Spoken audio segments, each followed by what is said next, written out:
ស្ទឹងសង្កែខែលិចផុតទៅតើឈរយាមផ្លែនៅក្បាលស្ពានថ្ម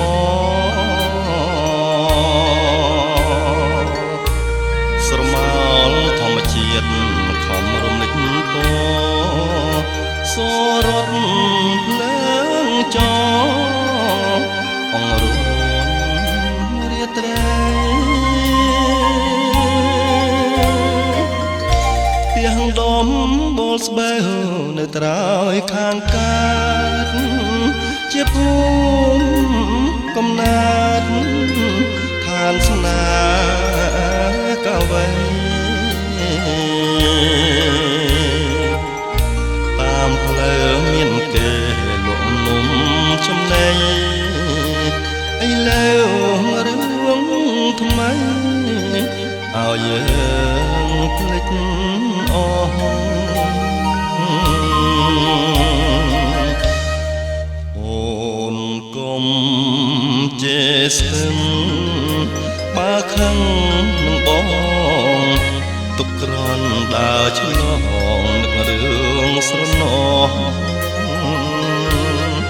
ទឹកអើយហូរទៅកុំនៅក្រៀមក្រោះនាំដួងចិត្តស្មោះទៅប្រាប់នាងផង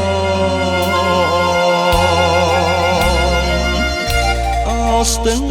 សង្កែធ្លាប់តែផ្ញើចិត្តពេលយប់ងងឹតស្ទាបអងអែលថ្នមបើឈប់ស្នេហា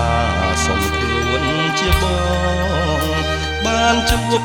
ម្ដងម្ដងញញឹមគ្មានឈប់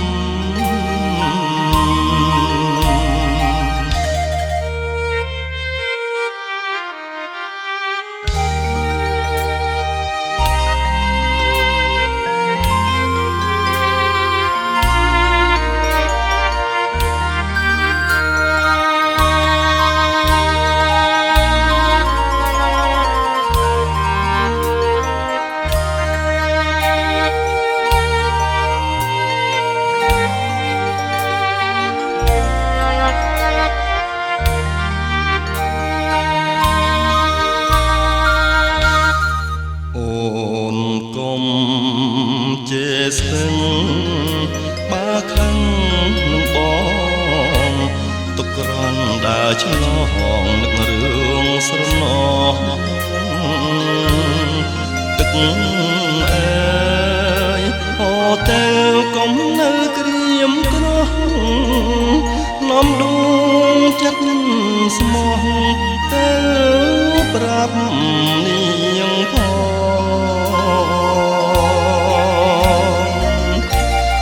ស្ទឹងសង្កែធ្លាប់តែផ្ញើចិត្តពេលយប់ងងឹតស្ទាបអងអែលថ្នមបើឈប់ស្នេហាសុំខ្លួនជាបងបានជួបម្ដងម្ដង